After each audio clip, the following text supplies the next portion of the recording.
राधे राधे सभी भक्तजनों को। आज हम करेंगे विजया एकादशी व्रत कथा। धर्मराज युधिष्ठिर बोले कि हे जनार्दन, फाल्गुन माह के कृष्ण पक्ष की एकादशी का क्या नाम है तथा उसकी विधि क्या है, सो सब कहिए।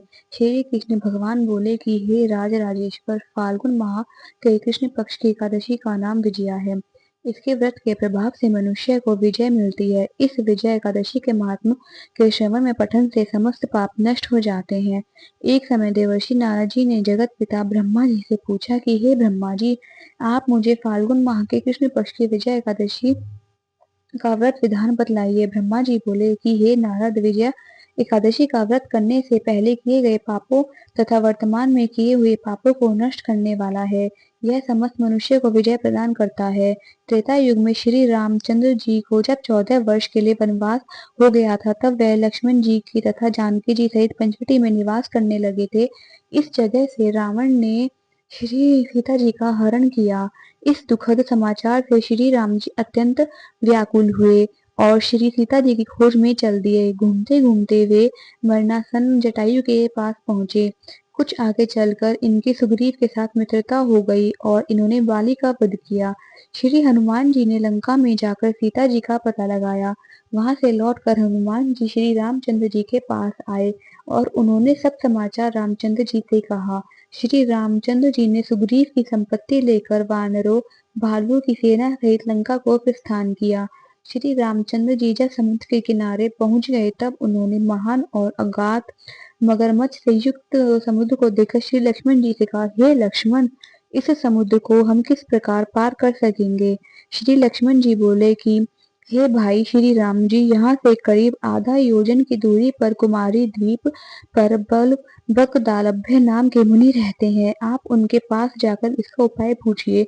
लक्ष्मण जी के वचनों को सुनकर श्री रामचंद्र जी बकदालभ्य ऋषि के पास गए और उनको प्रणाम करके बैठ गए। मुनि ने उनसे पूछा, हे श्री राम जी, आप कहाँ से पधारे हैं। श्री राम जी बोले कि हे महर्षि, मैं अपनी सेना सहित यहाँ आया हूँ और राक्षसों को जीतने लंका जा रहा हूँ। आप कृपा कर समुद्र पार करने का कोई उपाय बतलाइए।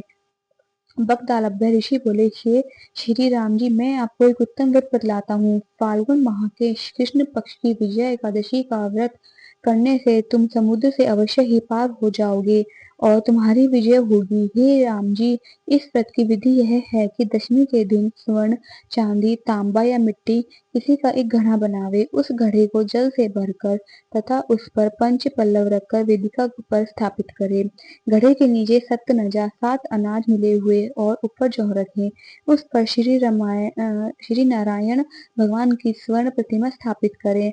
एकादशी के दिन स्नान आदि नित्य कर्म से निवृत्त होकर धूप दीप नैवेद्य नारियल आदि से भगवान की पूजा करें। उस दिन भक्ति पूर्वक घड़े के सामने व्यतीत करें और रात्रि को भी उसी तरह बैठे रहकर जागरण करें।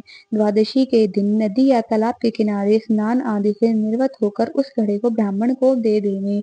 हे राम, यदि तुम इस व्रत को सेनापतियों के साथ करोगे तो अवश्य ही विजयी ही होगे। श्री रामचंद्र जी ने विधि पूर्वक विजय एकादशी का व्रत किया और इसके प्रभाव से दैत्यों के ऊपर विजय पाई। अतः हे राजन, जो मनुष्य इस व्रत को विधि पूर्वक करेगा उसकी दोनों लोकों में विजयी होगी। श्री ब्रह्मा जी ने नारद जी से कहा था कि हे पुत्र, जो इस व्रत का महात्म्य सुनता है उसको वाजपेयी यज्ञ के फल की प्राप्ति होती है।